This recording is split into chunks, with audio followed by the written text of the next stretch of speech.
Now, example number 1, okay, you see, example number 1, that is one sample Z test for population mean. So if you read the question, you will find from the data, it is find that, you know, the GRE, graduate record examination, if you want to study higher study, especially in the USA, you need to sit for the GRE. So from the data, which is between the 1994 and 1997, it is found that the GRE mean value is 558 and standard deviation is 139. This is given in the population. So this is the population mean and their population variance also this. So somebody interested to know whether the data, this is right or this is not wrong. So they took a sample of 100 sample, that is small n equal to 100, and they got the sample mean, the population mean 558, but population mean he or that somebody got 585. So now we can how we can say that we got the different value from the population. So how can we say this data support the population, it is very significantly or not? So there is some difference, but statistically we can test that is this sample mean differ from the population or not. It is, there is some difference, but it is significant or not. How can we say yes, difference is significant? That is, you can test at 5% level of significance. Remember, significant level is given 5%, it is standard. If it is not given, we have to do always in the 5% level of significance. 5% level of significance is a standard level of significance. Okay, so this will be one sample Z test, because population mean we have to compare, we have population mean and variance is given.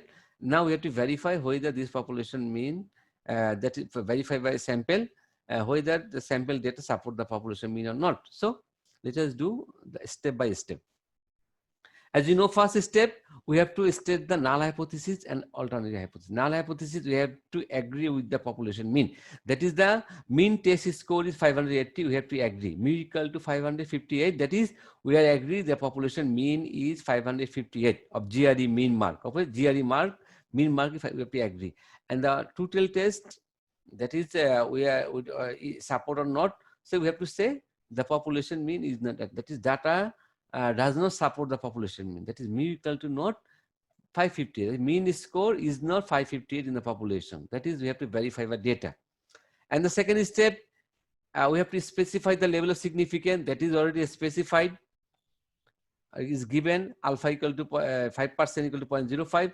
And third step, we have to calculate the value of test statistics, as it is the Z test or mean test. We have to use this formula, Z equal to x bar minus mu divided by sigma root over n. Please remember this formula, how to calculate. Now x bar, we know the sample mean is given, we got from the data 585, and population mean which is given mu equal to 550, and the standard deviation also given sigma, that is standard deviation sigma is given 139, and the n is sample size 100. If you put all the value in the formula, you will get the value of Z. The test statistics is 1.94. So this is the way to calculate the value of test statistics. We got it 1.94. 1.94. Now, fourth step, we have to find the, from the tabulated value, we have to calculate the critical region, or we have to find the p-value. So conventional method for two-tail test, we have to always, for the 5% level significant, I told you, and for two-tail test, for the 5% level significant value of Z is 1.96. So if you see that is 1.96, 5% level significant two-tail test, it is you can take the plus value, because for two-tail plus or minus the same, but we will take the plus value. Okay. See, we got from tabulated value of Z is 1.96. So critical region always will be greater than the tabulated value. Remember that critical region will be greater than the tabulated value. So our critical region is greater than 1.96. But our calculated value of Z is 1.94. So we'll take the positive value. So which is less than 1.96. Critical region is greater than 1.96, but our calculated value 1.94 plus value, positive value. For two-tail, we'll take the always positive value. So positive value, it is positive. So if you take the absolute value, it will be positive. Less than 1.96, that is does not fall in the critical region. As it is does not fall in the critical region, we fail to reject the null hypothesis. If critical region, we reject the null hypothesis, but it does not fall in the critical region, we fail to reject null hypothesis at 5% level of significance. That is, we conclude, as it is does not fall in the critical region, we accept the null hypothesis. That is, we can conclude the GRE test score or is a population is 550 58. That is, our data does not vary. It does not vary from the population mean. So data does not support it. So that is data. Our population mean is 558. We have to agree with this. We cannot disagree because data does not support it. So population mean is 558. As our tabulated value, our calculated value of Z does not fall in the critical region, we have to accept the null hypothesis, which is that population mean, that is the test score in GRE is 558. We have to agree with this. Okay, we cannot disagree because our data does not support. Okay, so this is the way how to do the mean test. Let us do more example. It will be more clear for us. Not before going to more example. Now let us do how can you do. That is the step 4 with p-value. Okay, it is very important nowadays. All the tests are done by p-value. This is more convenient. Statistical package R, Python, Spaces, Stata, all the package giving the p-value. We can compare. So conventional method you have to do yourself, critical region, then but p-value automatically calculated in the package. So let us know how to do the p-value ourselves also. Okay. As you know, for the two-tail test, mu equal to not 58, the p-value will be greater than this or p-value less than this. Better, the p simple is p-value greater than, we have to then multiply by 2. Okay, for the two-tail test, we will get the value p-value greater than 1.94. So then if you greater than 94, p is 1. Simple p-value is 1.94. Okay, it is very simplified. So how can you get, Z 1.94? In the table is given 1.9 less than 1.94. So you can write equal 1 minus Z 1 then 1.94. So if you go the Z table, you can get value of Z for 1.94 is this. Okay. So do by ourselves on the table, then we will do by Excel. Okay. So let us find value of Z. So probability greater than 1.94, 1 minus probability less probability Z less than 1.94, because tabulated value always less than. Let us try it from the Z table. Okay, so our Z will be less than 1.94 plus 1.94. Okay, let us see the Z. I put the table at the end of the slide. So one for the plus value, one for the minus value. So our value will be, so always Z less than 1.94. So let us see first column 1.9, 1.9. Okay. So first is 1.90, 1.90. Second is 1.91, 1.92, 1.93, 1.94.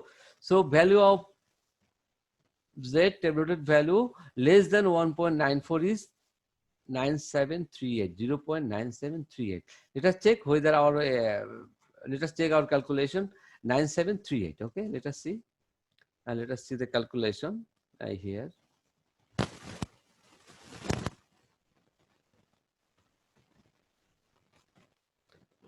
So 9738. See, probability of Z less than 1.97. From the table we got 9738. That is, if you do the minus, it will come 1 minus 9. It will come. It will be 0.0262. 0.262. If you do the Excel, how can you do in Excel? 1 minus this formula norm standard deviation 1.9. That is, I got the Z is 1.94 true. So let us try in Excel.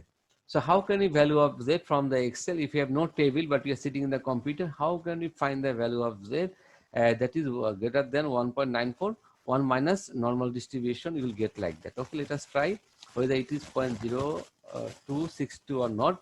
If you do it, okay, let us try in Excel.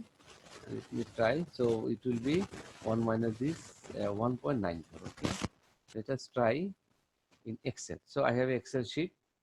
If you go the Excel sheet, so our is P, that is, we want to find Z greater than 1.94. So how can you find in Excel? Let us see. So let us make us more zoom. So if we do it, so equal, as I told, 1 minus norm, NOR. See, if you get NOR, normal standard deviation, and we put, how does that get? It will be 1.94, or get the tabulated value or calculated value, and put it the condition true, because true means we have to cumulative frequency we are doing. So if we put it, see, we got it 2619. So if you consider this, so if you consider our slide, you will get it. See, if we put it, so if you go there, 1.94, 262. See, from the normal, from the Excel you can get it. Since for 2 till test we have to multiply by 2. If you multiply 2, you get 524. So finally we got our p value is 0.524. Now we got the p value at which is larger than 0.05.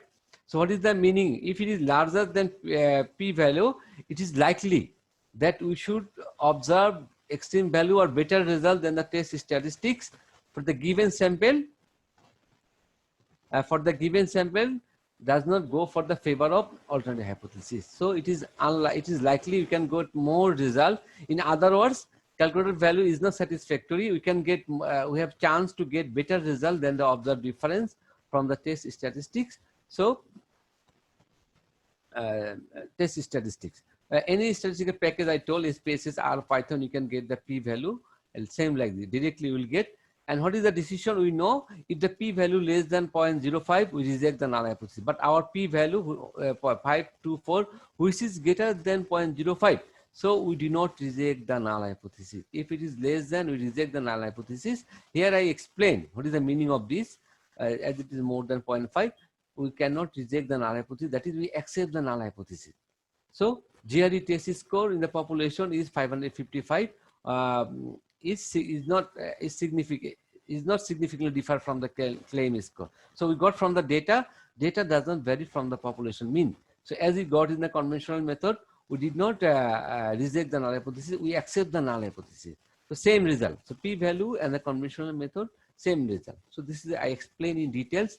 You can do more. Okay, you can try more yourself, practice yourself. I wrote in different way, different style, so you can understand what is p value. But if you do the conventional method or in the p value method from the Excel or in the R, you will get same result. Okay, or if you spaces Python, you will get the same result, and the conclusion will be same. Just number 4 step will be different, but conclusion will be the same.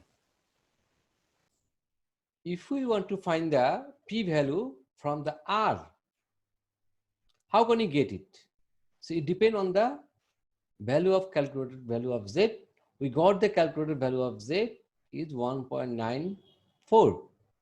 So as it is greater than 1 minus p norm 1.94, you'll get it. Let us try how can you get the value of p in R programming. Okay, let us try.